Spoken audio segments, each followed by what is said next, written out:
So hello and welcome to this NPTEL course entitled 20th Century Fiction, where we're reading James Joyce's novel Ulysses. So we're beginning to wind up with this novel now, because obviously in terms of the entire novel it's impossible to cover it for the purpose of this course, but what we're looking at essentially is certain selected sections for the purpose of our examination, but also how that connects to some of the broader concerns, some of the broader thematic concerns we talked about while looking at modernism and 20th century literature, the way we're studying here in this particular course.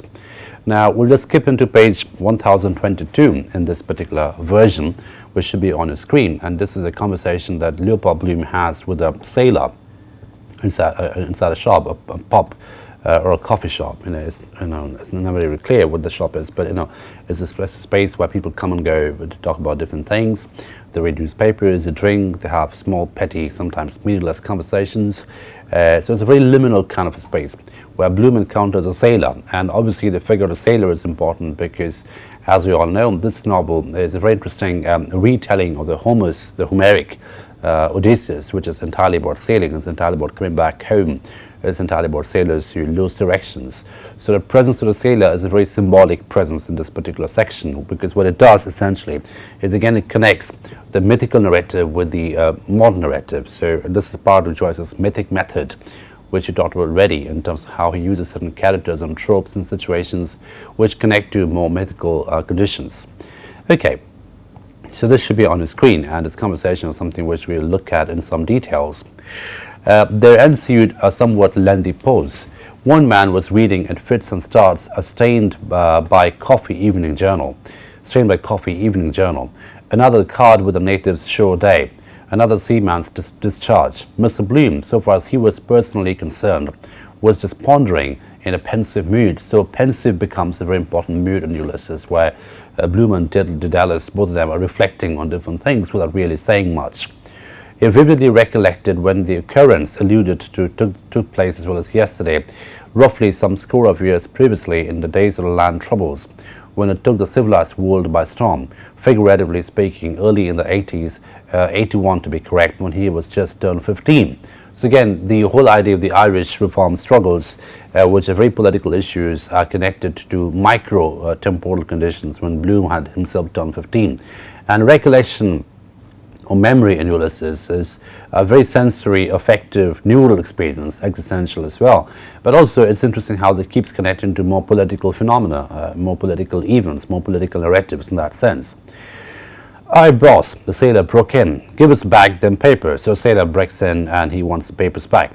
The request having complied with, he clawed them up with a scrape. "Have you seen the Rock of Gibraltar?" Mr. Bloom inquired. The sailor grimaced, chewing in a way that might be read as yes, aye, or no. "Ah, you've touched there too," Mr. Bloom said. "You're up a point," thinking he had, in the hope that a rover might possibly buy some reminiscences, but he failed to do so by simply letting spurt a jet of spew into the sawdust, and shook his head with a sort of lazy scorn. "What would that be about?" Mr. B interrogated. "Can you recall the boats?" Our soy-distant sailor munched heavily a while, hungrily, before answering. "I'm tired of all the rocks in the sea," he said, "and boats and ships, salt junk all the time."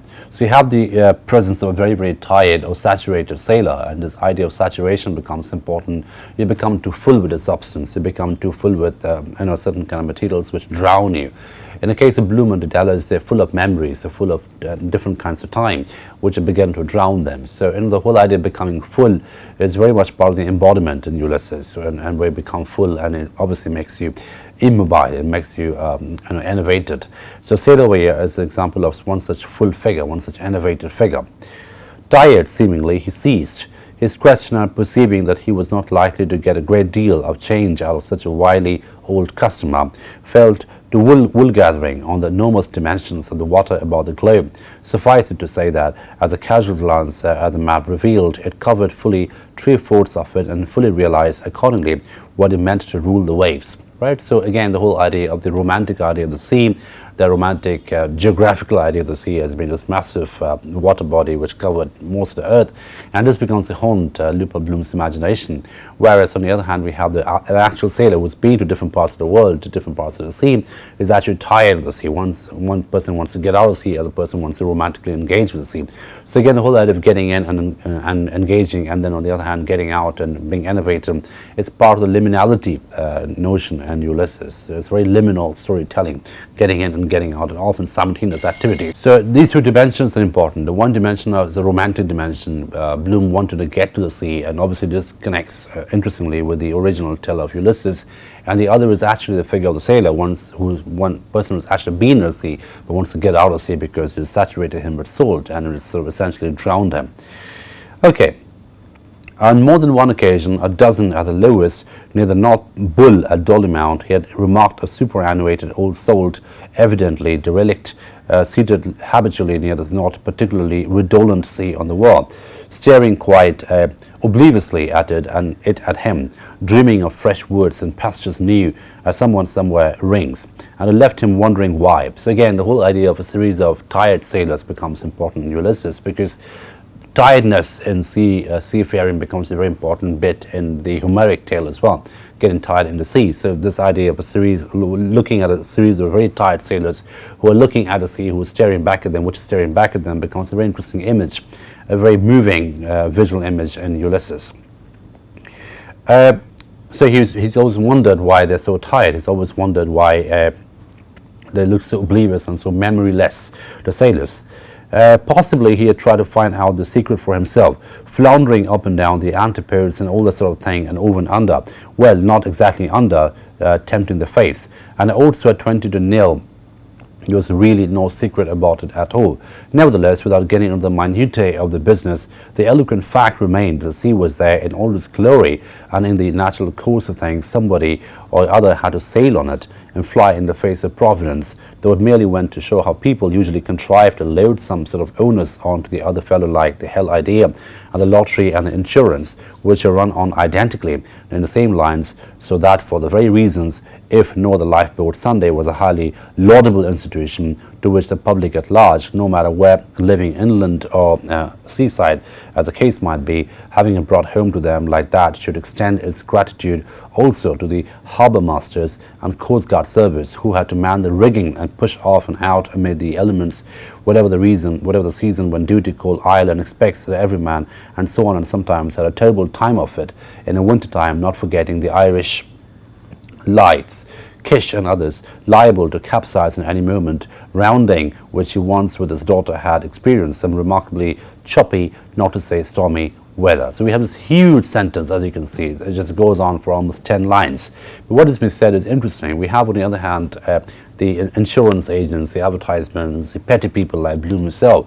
And on the other hand, we have this very brave and tired sailors, Irish sailors. And these two sections of people are juxtaposed with each other in Bloom's imagination over here.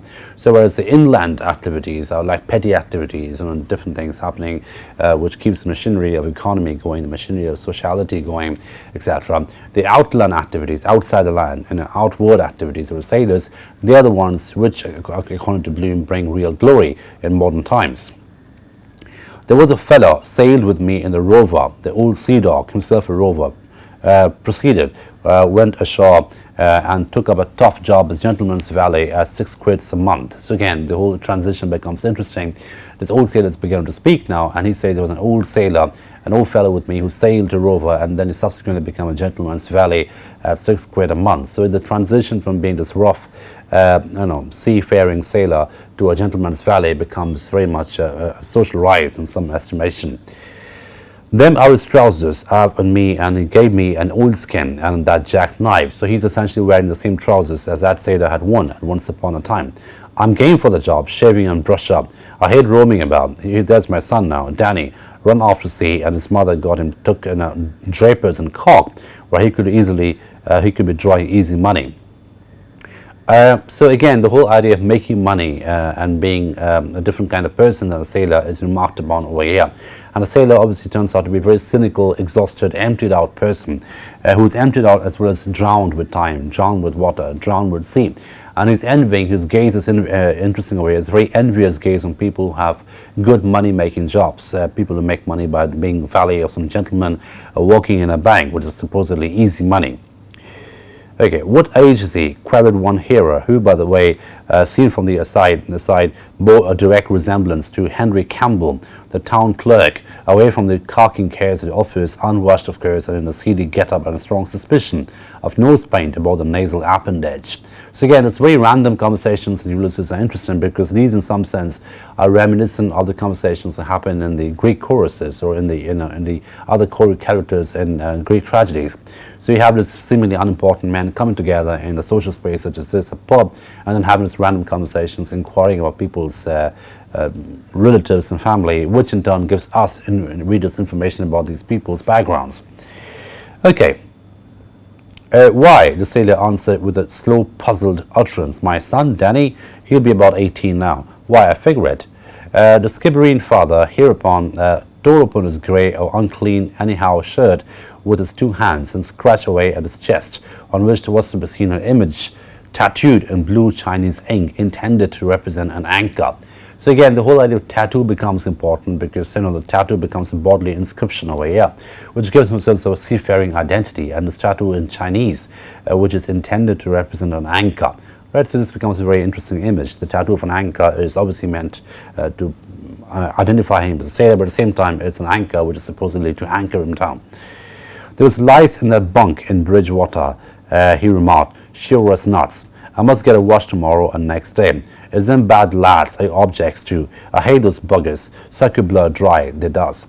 Seeing that they were all looking at his chest, he accommodatingly dragged his shirt mere open so that on top of the time-honored symbol of the mariner's home and rest, they had a full view of the figure of 16 and a young man's side face, looking frowningly rather. Tattoo, the exhibitor explained, that was done when he was lying becalmed off Odysseus in a Black Sea under Captain Dalton, fellow the name of Antonio, done that. There he is himself a Greek. Did it hurt much doing it? One asked the sailor. That worthy, however, was busily engaged in collecting round there, somewhere in this squeezing arm. See here, he said, showing Antonio. There he is cursing the maid, and there he is now, he added, the same fellow, pulling the skin with his fingers, some special knack evidently, and laughing at the yarn. At this point of face, a young man named Antonio's livid face did actually look like forced smiling, and the curious effects excited the unreserved admiration of everybody, including Skin the goat, who this time scratched over. So again, the tattoo maker is so present over here, and the whole idea of tattoo becomes important because on the one hand, tattoo becomes an inscription of an identity, but it also becomes a marker of pain. In other words, the tattoo represents very interestingly over here how to arrive at a certain identity, especially the seafaring identity. You must be able to pass through pain, the pain of separation, the fear of constant death, the pain of not making enough money, etc. Okay, neat bit of work, one longshoreman said. And what's the number for? Loafer number 2 queried. Eaten alive? A third asked the sailor. Aye, aye, sighed again the latter personage, more cheeringly this time, with some sort of a half smile for a brief duration only, in the direction of the questioner about the number 8. A Greek he was. And then he added, with rather gallows bird humor, considering his Alish end, as bad as old Antonio, for he left me on my ownio. The face of a streetwalker, glazed and haggard under a black straw hat, peered askew round the door of the shelter, palpably reconnoitering on her own with the object of bringing more grist to her mill. Mr. Bloom, scarcely knowing which way to look, turned away on the moment, flusterfied but outwardly calm, and picking up from the table the pink sheet of the Abbey Street organ, which the Javi, if such he was, had laid aside, he picked it up and looked at the pink of the paper through the white pink. So again, the whole idea of the sensory experience, the color becomes important, because what Bloom wants to do over here, he wants to distract himself, he wants to be disconnected from the situation that is emerging immediately. So he tries to look at a pink piece of paper and wonders, he's looking at a pink, why is it pink in the first place? So the very idea of the the occurrence of colors. His reason for so doing was he recognized on the moment around the door the same face he had caught a fleeting glimpse of that afternoon at Almond Quay, the partially idiotic female, namely of the lane who knew the lady in the brown costume thus be with yours, Mrs. B, and begged the chance of his washing. Also, why washing would seem rather vague than not your washing. Still, candor compelled him to admit that he had washed his wife's undergarments when soiled in Holistry, and woman would and did too a man's similar garments initialed with Bewey and Draper's marking ink. Hers word, that is. If they really loved him, that is to say, love me, love my dirty shirt, still just then, bringing on the tenterhooks, it desired the female's room more than the company, so it came as a genuine relief when the keeper made a rude sign to take herself on. Rounding the side of the Evening Telegraph, he just caught a fleeting glimpse of her face round the side of the door, when a kind of demented glossy grin showing that she was not exactly all there, viewing with evident amusement the group of gazers around Skipper Murphy's nautical chest, and then there was no more of her. And again, this presence of this very interesting woman becomes important because the whole idea, the whole representation is done very cinematically. Bloom looks at her to the corner of his eyes, and as he moves away, he gets a sigh of relief, and then there's a glass reflection of her moving away, which makes it more visual in quality. Okay, now we have this conversation with Bloom and Dedalus, which becomes interesting again through certain very sensory markers. Yet still, though his eyes were thick with sleep and sea, ere life was full of a host of things and coincidences of a terrible nature, and was quite within the bounds of possibility. There was not an entire fabrication, though at first blush there was not much inherent probability in all this proof he got off his chest, being strictly accurate gospel. He had been meantime taken stock of the individual in front of him, and Sherlock Holmesing him. Again, look at the verb over here, Sherlock Holmesing him, which is obviously say detective him, trying to figure out things about him, etc. Ever since he clapped eyes on him. Though a well-preserved man of no little stamina, if a trifle prone to baldness, there was something curious or spurious in the cut of his jib that suggested a jail delivery, and required no violent stretch of imagination to associate such a weird-looking specimen with the oakum and treadmill fraternity. He might even have done for his man, supposing it was his own case, he told, as people often did about others, namely that he killed him for himself, and served his 4 or 5 good-looking years in endurance, vile to say anything of the Antonio presence, nor duration nor relation to the dramatic personage of identical name who sprang from the pen of a national poet, who expiated the crimes of this melancholic manner above described. On the other hand, he might be only bluffing, a pardonable weakness, because meeting unmistakable marks, Dublin residents like those Jarvies waiting news from abroad would tempt any ancient man who sailed the ocean seas to draw the long bow about the schooner, Hesperus, etc. And when all that was said and done, there lies a fellow told about himself couldn't possibly hold a proverbial candle to the wholesale whoopers other fellows coined about him. So the whole idea of bluffing becomes important over here. The whole idea of not living up to certain identities become important over here. And again, I mean, if we connect it to the idea of the sailor, the idea of someone who sails in the sea, the very act of sailing, it entails an engagement with fluidity.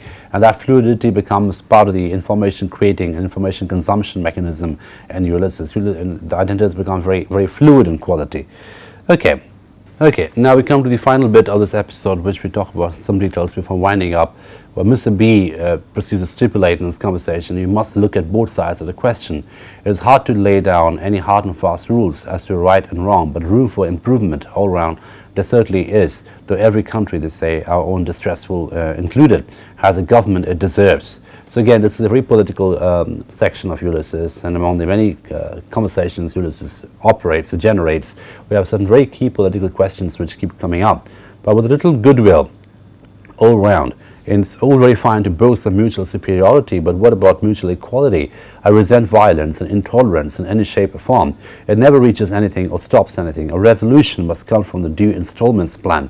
It's a patent absurdity on the face of it to hate people because they live around the corner and speak another vernacular in the next house, so to speak. So the whole idea of xenophobia and racism becomes important over here, because we've seen already at the very beginning of Ulysses, we have this Englishman and the Irishman pitted against each other, and the difference is mapped out, the level of accent, the level of language use, etc. Memorable bloody bridge battle and 7 minutes war Stephen assented between Skinner's Alley and Almond Market. Yes, Mr. Bloom thoroughly agreed, entirely endorsing the remark that was overwhelmingly right, and the whole world was full of that sort of thing, right? So the whole idea of ambivalence becomes important over here, and Mr. Bloom begins to believe in ambivalence, begins to believe in this blurring of bottom line between right and wrong, and he thinks that the whole world is full of that sort of thing. So the world of ambivalence is articulated over here, which also makes Ulysses a very grey novel, in the sense of you don't quite know how to map out the good people from the bad people, the vulgar people and the sophisticated people, the erotic people and non-erotic people, and the cheaters and honest people. They all merge together in different combinations across this very moving and mappable metropolis. So I'll stop at this point today. We'll continue with this and hopefully begin to wind up in the next couple of lectures. Thank you for your attention.